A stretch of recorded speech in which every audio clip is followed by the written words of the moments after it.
لا يحل لرجل ان يفرق بهما۔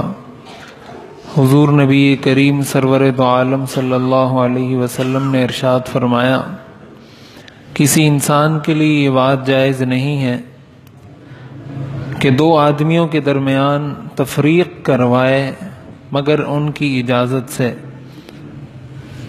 یہ ترمذی شریف کی روایت ہے، حضرت عمرو بن شعیب عن ابیہ عن جدہ کی روایت سے یہ حدیث کتب حدیث میں موجود ہے۔ اس کا مطلب یہ ہے کہ اگر دو آدمی کہیں بیٹھے ہوئے بات کر رہے ہیں تو تیسرا آدمی ان کی اجازت کے بغیر ان کے درمیان آ کر نہ بیٹھیں۔ بسا اوقات ایسا ہوتا ہے کہ انسان کسی سے اپنی کوئی پرسنل بات کر رہا ہوتا ہے، اپنی کوئی ایسی بات کسی سے کر رہا ہوتا ہے جو اس تیسرے آدمی سے وہ شیئر نہیں کرنا چاہتا، اس تیسرے آدمی سے وہ بات وہ نہیں ذکر کرنا چاہتا، لیکن کوئی آ کر وہاں ٹپک جاتا ہے، کوئی آ کر بیٹھ جاتا ہے تیسرا آدمی وہاں پر۔ اب مجبوراً جو بات وہ کر رہا تھا وہ اس کو بند کرنی پڑتی ہے۔ اس حدیث کا منشا اور تقاضا اور مفہوم جو سمجھنے کا ہے وہ یہ کہ ہر انسان کی اپنی کوئی پرائیویسی ہوتی ہے، اس کی ذاتی زندگی ہوتی ہے۔ ایک انسان کی اجتماعی زندگی ہوتی ہے، ایک انسان کی خانگی اور ذاتی زندگی ہوتی ہے۔ تو ہر انسان کی اجتماعی زندگی مختلف ہوتی ہے اس کی نجی اور خانگی زندگی سے۔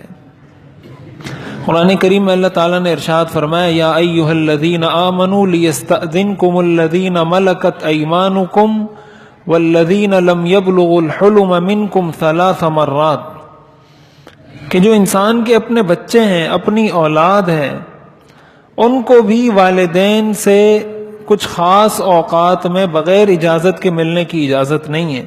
یہ قرآن کریم کی آیت ہے کہ اے ایمان والو، تمہارے وہ بچے جو نابالغ ہیں وہ ان 3 اوقات میں اگر تم سے ملنا چاہیں تو پہلے تم سے اجازت طلب کریں۔ من قبل صلاة الفجر، فجر کی نماز سے پہلے، وحین تضعون ثیابکم من الظہیرہ، اور جب ظہر کے وقت تم سونے لگو، ومن بعد صلاة العشاء، اور عشاء کی نماز کے بعد۔ یعنی ان 3 اوقات میں اگر آپ کے اپنے بچے بھی آپ سے ملنا چاہتے ہیں، بات کرنا چاہتے ہیں، تو قرآن کا ان کو یہ حکم ہے کہ وہ اجازت طلب کیے بغیر آپ سے نہ ملیں۔ کیوں؟ اس لیے کہ یہ انسان کی زندگی کا یا انسان کے دن کا یا رات کا وہ لمحہ ہے جو اس کی پرائیویٹ زندگی ہے، جو اس کی ذاتی زندگی ہے، جس میں اس کے بچے کو بھی دخل اندازی کی اجازت نہیں۔ اور دوسری بات یہ ہے کہ وہ کس حالت میں ہے، کس حالت میں نہیں، وہ اس حالت میں کیا یہ چاہتا ہے کہ میرا بچہ مجھے دیکھے یا نہ دیکھے۔ اس سے معلوم یہ ہوتا ہے کہ انسان کی جو بھی پرائیویٹ زندگی ہے، بعض لوگوں کو عادت ہوتی ہے بڑے تجسس کی، ہر چیز کی کھوج میں لگے رہتے ہیں، یہ کیا بول رہا ہے، وہ کیا بول رہا ہے، اس کے پاس ذرا جا کے کان لگاؤ، اس کے پاس ذرا جا کے کان لگاؤ۔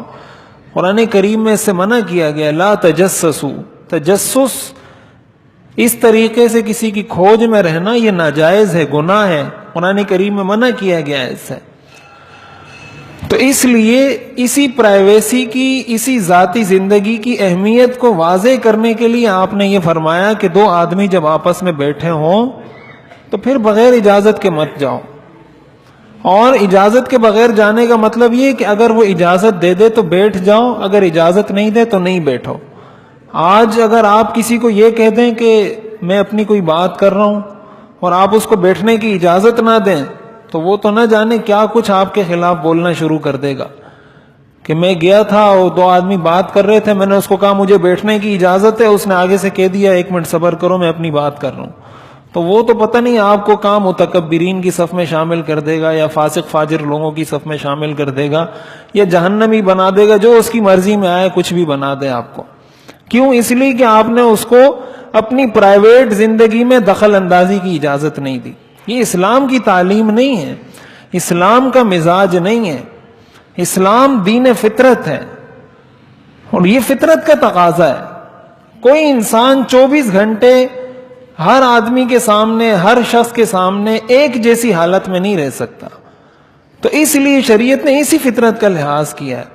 تو یہ مجلس کے آداب کا تقاضا ہے اور شریعت کا حکم ہے، اب یہ ضروری نہیں کہ وہ دو آدمی بیٹھے ہوں، اگر وہ چل رہے ہیں، وہ جا رہے ہیں، وہ سفر میں ہیں، وہ راستے میں، مقصد یہ کہ کہیں بھی دو آدمی آپس میں بات کر رہے ہیں، تو آپ جب ان کے پاس جائیں تو آپ پہلے ان سے پوچھ لیں کہ میں آپ کے پاس بیٹھ سکتا ہوں، آپ سے بات کر سکتا ہوں. پہلے تو یہی چاہیے کہ انسان خود ہی سمجھ لے کہ یہ دو آدمی کوئی پرائیویٹ بات کر رہے ہوں تو جانا ہی نہیں چاہیے، اور اگر جائے تو اجازت لے، مل جائے اجازت تو بیٹھ جائے، اجازت نہ ملے تو چلا جائے. اس کو برا نہ سمجھے کہ یہ کوئی بری بات ہے، یہ کوئی غلط بات ہے، یہ کوئی تکبر کی نشانی ہے. یہ ہرگز تکبر کی نشانی نہیں ہے، یہ اسلام کے معاشرتی احکام ہیں. ہم اسلام پر عمل کرنے کی جب بات کرتے ہیں، اپنے آپ کو مسلمان کہتے ہیں، تو ان چیزوں کو بھی فالو کرنا ہوگا، ان چیزوں پر بھی عمل کرنا ہوگا. ایسا نہیں کہ جو اچھا لگے اس کو تو لے لیا، اور جو کڑوا لگے، جو اچھا نہ لگے اس کو چھوڑ دیا. افتؤمنون ببعض الکتاب وتکفرون ببعض، اس کی اسلام اجازت نہیں دیتا کہ کچھ کو لے لو کچھ کو چھوڑ دو. یہ سارے اسلام کے احکام ہیں. اللہ تعالی ہمیں عمل کرنے کی توفیق عطا فرمائے.